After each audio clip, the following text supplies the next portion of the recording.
the best conclusion is, as Ishmaelites lived east of Canaan, they never really traveled so far down. So they've been very close to the Jordan, to the Dead Sea, and etc. So for them to go from east to west and south was easy, and that's what Bible suggests. They never really went so far down south. On the top of that, I have to say that we go forward to the story of the Tanakh, of the Old Testament, on the story of Gideon fighting Midianites. So in the Judges, book of Judges, chapter 8, verse 22 and 24, we read, "When the men of Israel said to Gideon, 'Rule thou over us, both thou and thy son also, for thou hast delivered us from the hand of Midianites.' And Gideon said unto them, I would desire a request of you, that you will give me every man the earrings of his prey. For they had golden earrings, because they were Ishmaelites."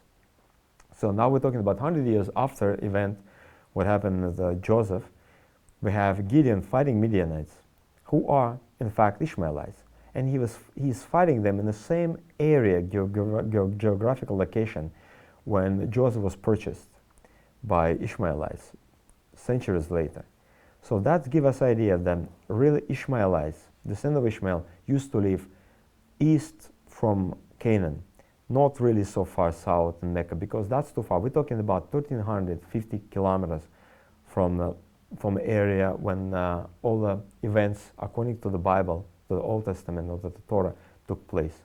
So therefore we have extra additional information about that true descendants of Ishmael never really lived in Mecca. They lived on what we call now Jordan area today. So question is, was Muhammad and the Arabs of Quraysh tribe descendants of Ishmael? My answer is, based on the Torah, absolutely no.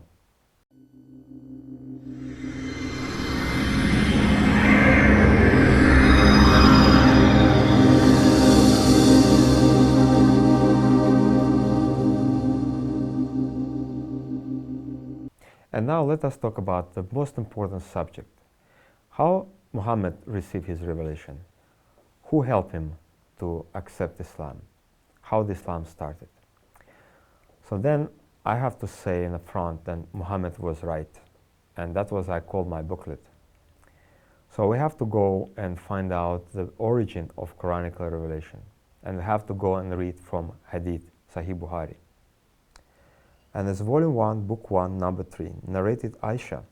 The commencement of a divine inspiration to Allah's apostle was in the form of good dream, which came through like a bright daylight, and then the love of seclusion was bestowed upon him. He used to go in seclusion in the cave of Hira, where he used to worship Allah alone continuously for many days before his desire to see his family.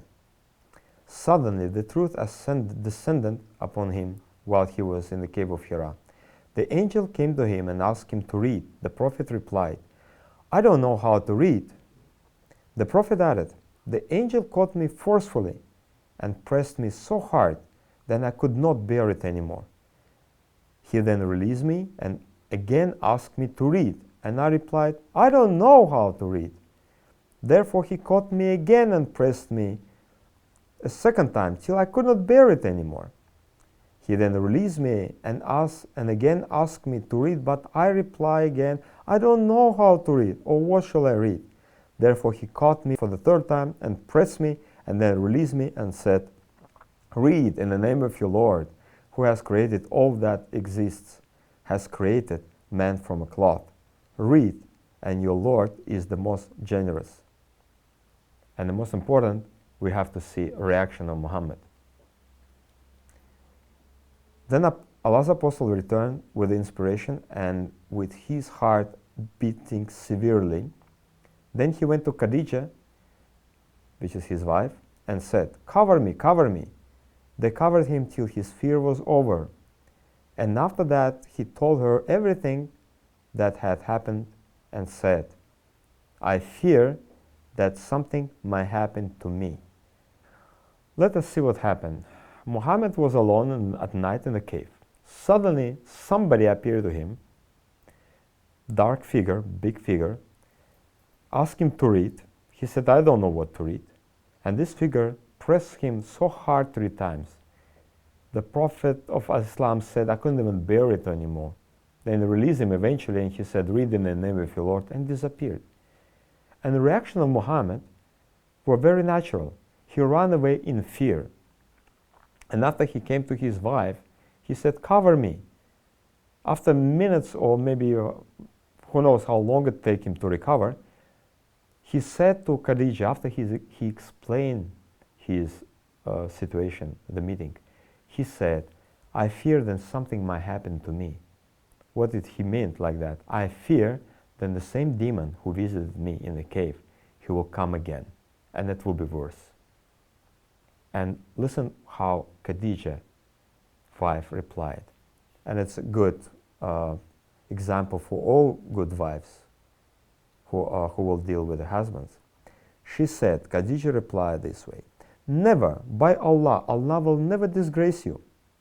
You keep good relations with your kith and kin, help the poor and the destitute, and serve your guests generously, and assist the deserving calamity afflicted ones. Well, that's very interesting. Khadija tried to convince Muhammad that he was wrong. He was indeed, it was not a demon, it was supposedly somebody from Allah. But she didn't really change his mind. What she did, she then accompanied him to her cousin Waraka bin Nawfal bin Asad bin Abdul Uzza, who during the pre-Islamic period became a Christian and used to write the writings with Hebrew letters. He could write from Gospel in Hebrew as much as Allah wished him to write. He was an old man and had lost his eyesight. Khadija said to Waraka, listen to the story of your nephew, O my cousin. Waraka asked, O my nephew, what have you seen? Allah's apostle described whatever he has seen. Waraka said, this is the same one who keeps the secret, Angel Gabriel, whom Allah has sent to Moses. We'll pause here for a second and let us think about it. Now, Waraka hears the same story what Khadija heard, and he made a very, very important statement. He said, oh, Muhammad, don't worry, you're wrong. It was not a demon. It was the same angel who Allah sent to Moses. It means what he said, really, he said, I know the story of Moses, and I read it, and now, based on the knowledge I have, I will confirm what the Khadija said to you. So you were wrong, Muhammad, altogether. It was an angel of God, not a demon. Well, let us really focus on the story of Moses. The story of Moses meeting God, it's recorded in Exodus of the Torah. And it's famous story recorded in the Quran, retold in many other stories and in many parts of the Bible as well. It's a burning bush experience of Moses. And I will not going to repeat the story here, but I will just briefly mention what happened. When God called Moses from the burning bush, the Moses approached him. And for a long period of time, God communicated with Moses saying, I am a God of your fathers. I am one who wants to send you to Egypt to save Israel from a bondage of slavery. And then Moses had a long chat of like he's not willing to go, he's not adequate to speak, and etc.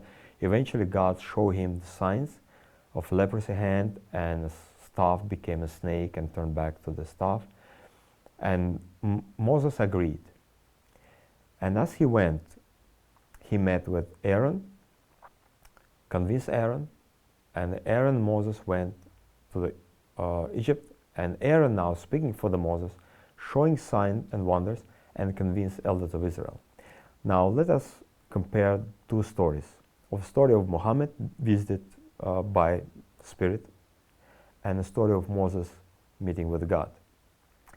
So in the meeting number one with Muhammad, he was scared to death by this unidentified spirit, whom at the end of the meeting, Muhammad thought it was a demon. Then he met with Khadija, his wife, member of his family. And Khadija didn't believe Muhammad's report. She actually tried to convince him otherwise, that Muhammad was really wrong.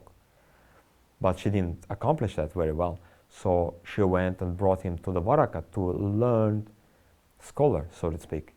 And Waraka convinced Muhammad that it was indeed Angel Gabriel. And Muhammad believed. So now we have a very interesting situation. We have 3 meetings when Muhammad met with the Spirit, then he met with Khadija, and when he met Khadija, Muhammad and Waraka met. Muhammad became a believer in the meeting number 3. If we look at the story of Moses, it's absolutely clear that Moses became a believer in the message of God in the meeting number 1. God himself convinced Moses, not only by words from the burning bush, but showing him wonders and signs, and equip him to go to preach a message. And as he went and he met with another 2 meetings, first was Aaron, and then with the elders of Israel, he was able to convince Aaron, showing him, not only saying him what he saw, but also show him the sign.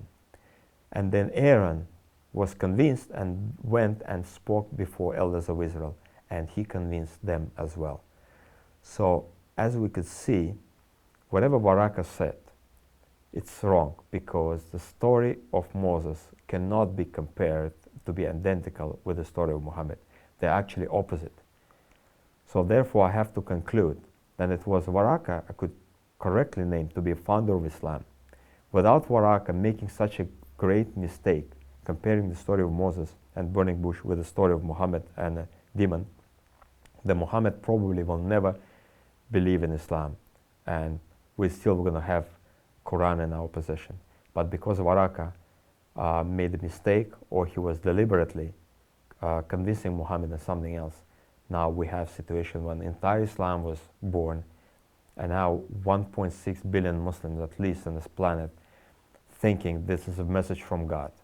And indeed it is not. So let me answer the question. Did Muhammad meet the same angel of the Lord who talked to Moses? My answer is, based on the Torah, no.